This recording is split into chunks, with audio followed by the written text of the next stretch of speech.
Before the video begins, if you are new to the channel, then make sure to subscribe. It only takes 1 second to subscribe, and it takes me hours and hours to complete these drawings. And I am consistent. I upload every single week, every Friday. And while you're at it, turn on post notifications so you don't miss out every time I upload a new video. But other than that, enjoy the rest of the video.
We hit 800 subscribers. That is crazy. Thank you everybody so much. I can't thank you all enough. Thank you so much. Like, it means so much to me. Thank you. If you made it to the end of the video, then that means that you liked the video. So make sure to like the video and also comment what you thought of the drawing. Don't be afraid to comment. I reply back to every single person. I reply back. So make sure to comment. Don't be afraid. And if you are new, then make sure to subscribe. It only takes 1 second. Like I said in the beginning of the video, I would really appreciate it. And also make sure to share this video with your friends and tell them to subscribe. It really helps the channel out a lot. I would also greatly appreciate that too. This drawing was such a hassle. I cannot express this enough. In my first attempt, I miscalculated where the head goes, and then I was not happy where it was. And then I traced the sketch that I already had onto another paper, and then once I was done outlining the drawing with the micron pen, I started coloring the skin tone with the Copic marker.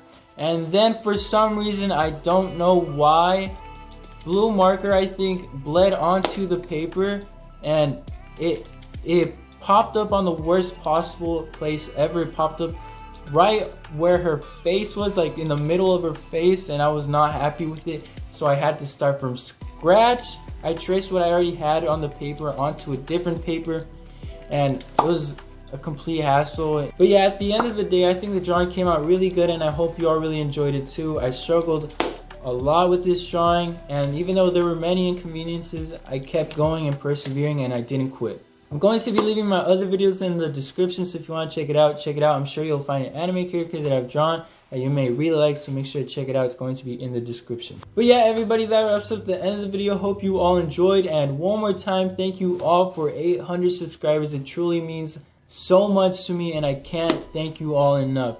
But other than that, make sure to stay safe, and until next time, everybody, peace.